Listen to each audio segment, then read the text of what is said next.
stay down when it got bad. Flex together to make them mad. If a nigga play, we gon' do him bad. Cause blood couldn't make us any closer. Blood couldn't make us any closer. Blood couldn't make us any closer.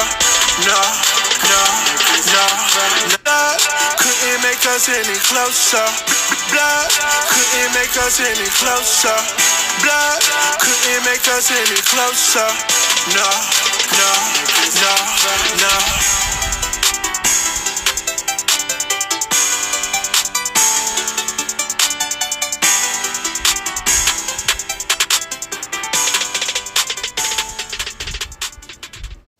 Hey guys, it's Double K Nation. I'm Kiana. And I'm Kira. Welcome back to another video. In today's video, we're going to be doing our second episode of our That's Just Double K Nation.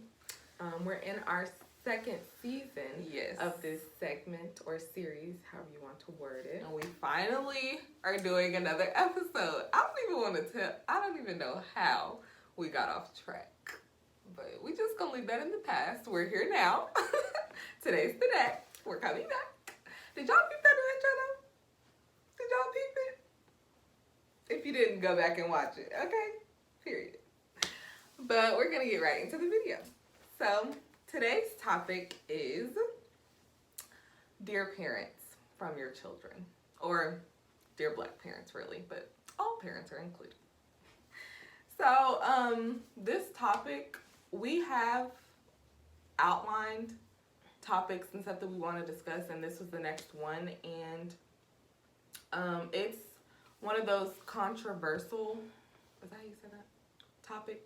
Like, nobody really wants to say anything. I know that people tend to, not everybody has a household like ours where we just say whatever we want to say. We're not supposed to sometimes, but literally that's how all of us are. So you know, this is us helping the kids that can't say these things, because parents need to hear, you need to hear your kids out, because we're kids. So we've experienced some of the stuff that your kids are experiencing, and they can't say it to you because maybe they're fearful or you don't have an open environment for them to just speak. So this is us telling you what they want to say in the most respectful way possible. So the first one is bringing home your attitude from work.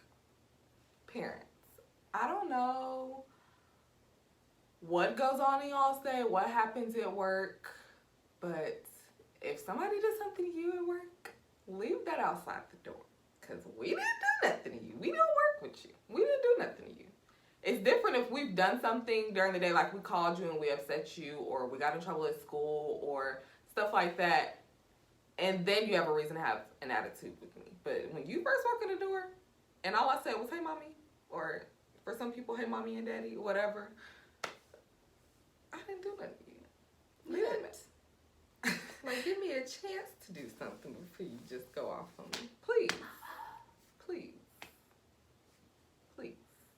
Yeah, that's that can be very discouraging and very just ugh.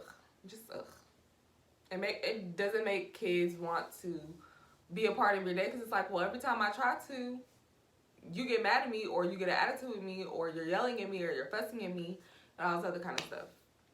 So if something happened at work or anything like that, like, I normally leave my mom alone when she comes home anyways. Like, I'm stuck in my room all day anyways.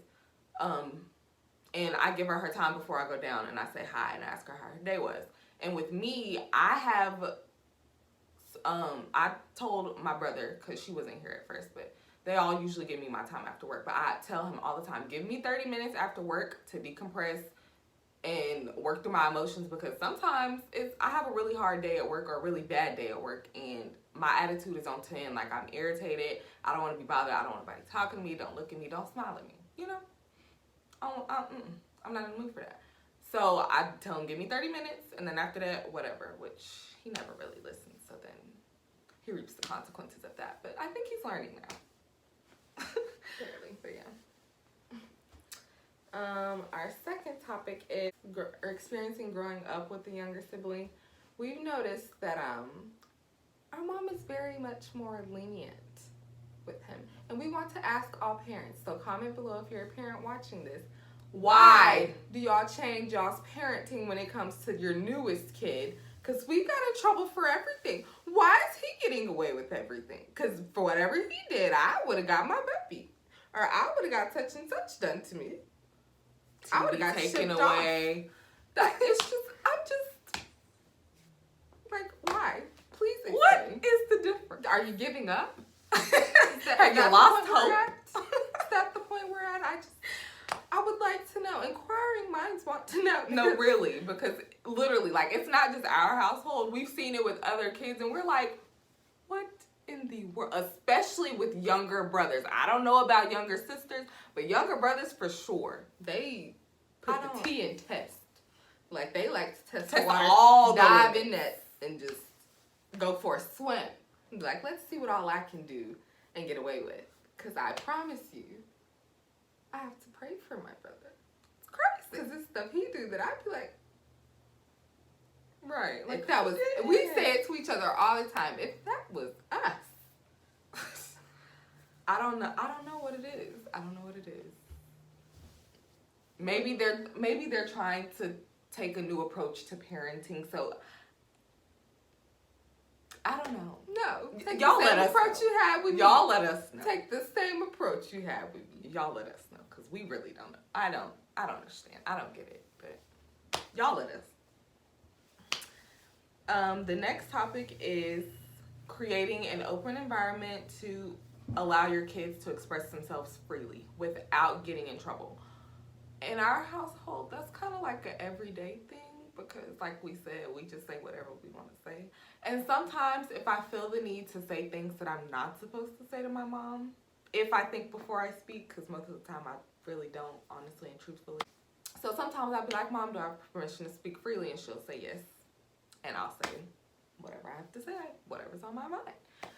And like I said, that's an everyday thing for us. But sometimes we have to ask, you know, because there are certain words that you're not supposed to say to your parent.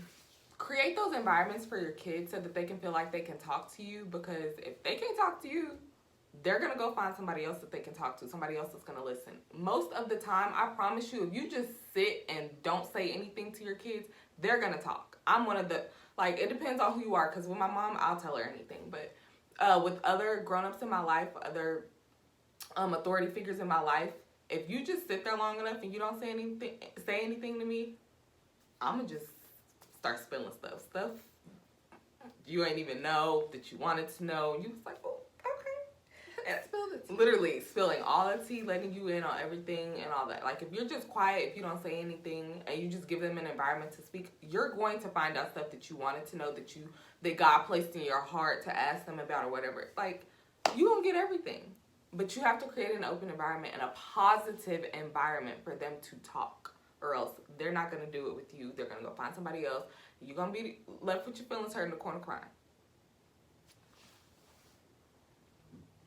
But you have to make that a positive environment. And they cannot get in trouble if they ask to speak freely. Now, if you want to set boundaries on what you think freely is, you can go right on ahead.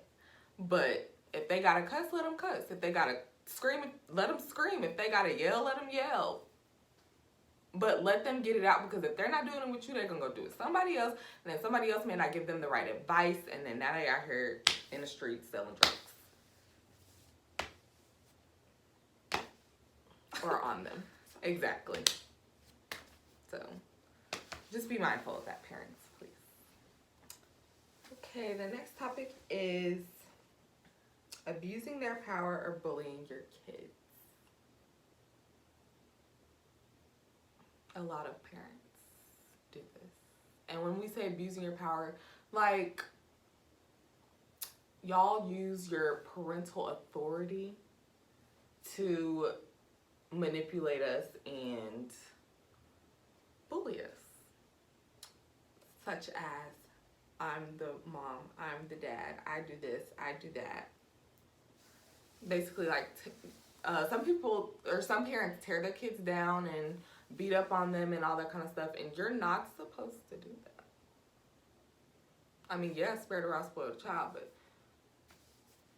you ain't gotta punch your kid. It's certain ways to deal with your kids. And talking to them, calling them out their name and all that kind of stuff, like, that's just not okay. Ever. It's not okay. At all. I've seen it, and, yeah, it's not good. Because then, now you got a kid out here with mental issues from trauma of dealing with that all their lives. And now they're out here harming others because that's just how they were brought up. So they think it's okay. Yeah. And it's not okay. And then the cycle continues. We're supposed to be breaking cycles, not continuing them. We want to break these generational curses, not add on to them. So, again, positive environment, positive reinforcement. Like, take a psychology class, please. I think that is recommended that should be recommended for all parents, because I don't think in the black community we think that we say we want to do better than what our parents did to us, but then we don't. It literally gets continued, and then it becomes a generational thing. And then the last but not least, what you say as a parent matters. Everything that you say to us, we're going to remember. Except we tend to forget when y'all tell us what to do something, but ignore that. Ignore that. Exactly. So, let's not stay in the past. Let's move on to the future. But what you say as a parent matters. Like, every day of my life, I've heard people like my mom, my daddy, my grandparents, all of them say we're beautiful. So I believe I'm beautiful. I know I am. Okay, period. But because I've heard that all my life, it stayed with me. It stuck with me. It stuck on me. Not to say we haven't had our moments where we felt insecure about stuff, or we felt ugly and blah, blah, blah. Yeah. Because I think every kid goes through that, no matter how much, reassurance or reiteration or whatever of somebody telling you. But that's just an example. You tell me I'm beautiful all the time. Because my mom said I'm pretty. So I am. And I look like her, so I just, But yeah, like, it's gonna be stuck in our head. But if you're degrading us, saying we're ugly, saying we're stupid, calling us out of our names, and all that kind of stuff, that stuff is gonna stick with us too. And then it's gonna create a whirlwind of emotions. We're gonna take it out on other people, or we're gonna think it's okay to do that to other people. And that's creating a lot of toxicity in the world that we don't need. y'all see how grainy it is outside? Humans are toxic. That's the problem. But we'll get into that another day. But it matters.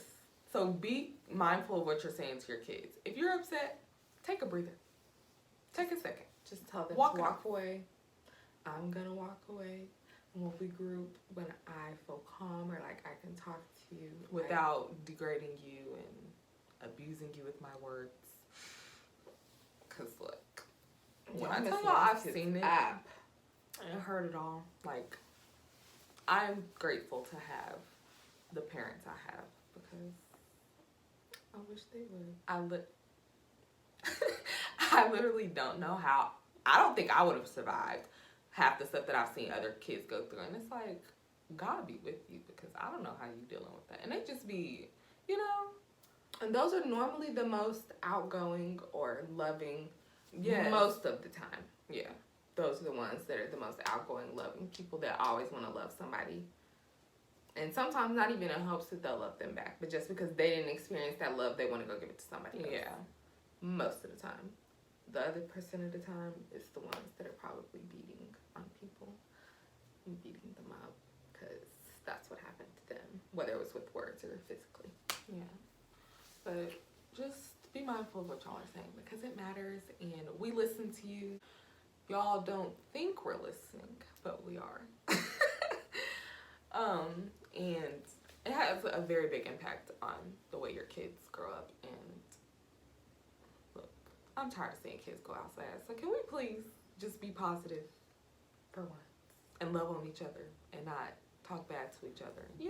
Can Can we do that? My kids, that don't mean go talking to y'all's parents all types of crazy. Please. There's a way to say things, and there's a tone to use, because y'all know the minute they think your tone has raised an octave and it has changed, they're gonna raise that hand like this, and then, or they're gonna be like, who are you talking to? Who are you yelling at? I don't want to see that for you. So also, when you're expressing your feelings, children, or just show them this video, we've said it for you in the tone that you meant it. Yes. So then nothing gets misconstrued. And if you're scared to send it in person, just send it in a text. Hey guys, think you should watch this video. But so, and also going back to creating a positive environment for your children to freely express themselves, I think for households that aren't as open and brutally honest as ours, like maybe y'all just hold on to y'all's feelings, like hold back on y'all's feelings a little bit more, make it a once a month thing. Like once a month, sit down as a family, say what somebody has done, what has hurt your feelings, what upset you that they did, what they didn't do that upset you, whatever the case may be. Do it once a month and just go from there. And then if y'all want to do it every week, do it every week. I mean, however you want to start it off, but start creating that environment, because it's a whole lot of families out here that aren't together, and during this time we need to be together. We need to be on one accord, make sure everybody's good. I'm talking to myself, but not being petty, wanting to knock people out, you know. Anyways, but yeah, so just make it a once a month thing or once a week thing, however you want to do it, everyday thing, because you may need it every day. But yeah, and a scripture to go along with that is Ephesians 6:1-4. We're gonna read all of the scriptures because y'all tend to act like y'all don't see the second part. We'll get to that in a moment. Children, obey your parents in the Lord, because this is right. Honor your father and mother, which is the first commandment with the promise, so that it may go well with you and that you may have a long life in the land. Verse 4 is the verse y'all like to ignore. Let me tell you. Fathers, don't stir up anger in your children, but bring them up in the training and instruction of the Lord. Did y'all hear that? Don't stir up anger in your children. Because y'all love to say, you're supposed to respect me and you're supposed to honor me. But did you see where God said, you not supposed to stir up anger in me? So in my head, what I think that means is, don't entice me. Wrong. Yeah, correct us if we're wrong in the comments. But don't entice me to be disrespectful. Don't come bullying me, messing with me. And then don't do it. Because I can only take so much. No, literally. I can only be so respectful before I have to tell you who I am and who I am not going to be in the most respectful way that I can. God said. Don't y'all be out here beating up y'all's kids, because God said don't make them mad. And we gonna know if you do. Don't be out here beating up y'all's kids. They said what they said in the most respectful way that they could. But that is gonna wrap up today's video. You know, little icebreaker for the season. But yeah, we have all this time, so we're gonna use it to our advantage in this great quarantine. Yeah. But it's gonna bring us to the end of today's video. We hope to see you all tune in for our next video. We would like it if you'd all leave a like, comment, and subscribe. See you later, lovelies. Don't forget to wash your hands.